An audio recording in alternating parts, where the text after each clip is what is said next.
जय Khandesh family. तर आज संध्याकाळच्या स्वयंपाकमध्ये राणीला डाळ भात खायचे होते आणि भरलेल्या मिरच्या.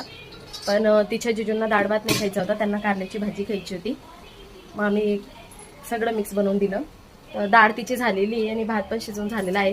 आणि या भरलेल्या मिरच्या तिने भरून ठेवल्या होत्या. आता फक्त अशा तळून घेणार. छान लागतात असं पण बनवलं का. कोणी कोणी बाफून घेतं आणि मग तळतं. पण डायरेक्ट तुम्ही जर तव्यावरती असं ठेवल्या ना मिरच्या, आठवते मी तुम्हाला, अशा तव्यावरती ते डायरेक्ट ठेवल्या ना तुम्ही आणि थोड्या वेळ असं राहू द्यायचं. त्यानंतर थोडंसं पाणी टाकून झाकून द्यायचं. एकदम छान बनतात, खूप टेस्टी पण लागतात. आणि शेगडीवरती आपली कारल्याची भाजी पण रेडी होत आहे. त्यांना कारल्याची भाजी खूप आवडते. त्यांनाच काय, आम्हाला दोघांना आवडते. बाकी मुलांना नाही आवडत कारल्याची भाजी, म्हणून ते डाळ भात खाऊन घेतील. आणि भरलेल्या मिरच्या पण सगळ्यांनाच आवडतात. तर आज संध्याकाळचा मेन्यू असा काही आहे. तुम्ही काय बनवलं, काय खाल्लं कमेंटमध्ये सांगा. मुलं इथं बघत आहेत. हे पूर्ण दिवस हेच चालू राहतं त्यांचं. तसं ते अभ्यास पण करतात. अभ्यास झाल्यानंतरच बघताय.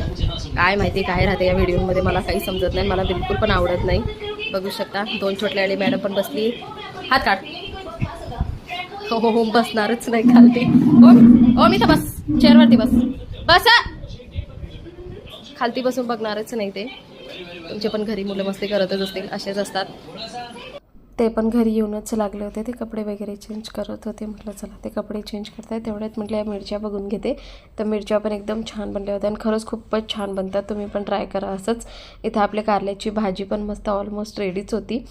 तर तिने तिच्या जिजूंसाठी स्पेशली असा ताट बनवून दिला होता, कारण स्वयंपाक तिनेच बनवला होता. फक्त भाजी मी बनवली ती म्हणून. आणि तिचे जिजू तर पुन्हा टी व्हीमध्येच गुम आहेत.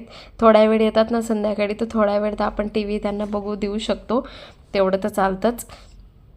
त्यांनी ट्राय केली मिरची, छान लागली त्यांना. तिला ना खूप छान वाटतं जर तिने काही बनवलं, जर तिची तारीफ केली तर. सगळं जेवण खाऊन झाल्यानंतर म्हटलं आता भांडी कुंडी आवरून घेतले. बनवण्याचा तर खूप हाऊस राहते, पण भांडी घासायला भरपूर कंटाळा येतो.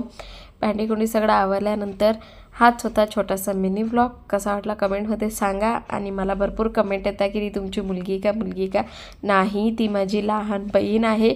इथं शिकायला आमच्याजवळ राहते ती. आणि मी जामनगरला राहते. तर बाय बाय फॅमिली.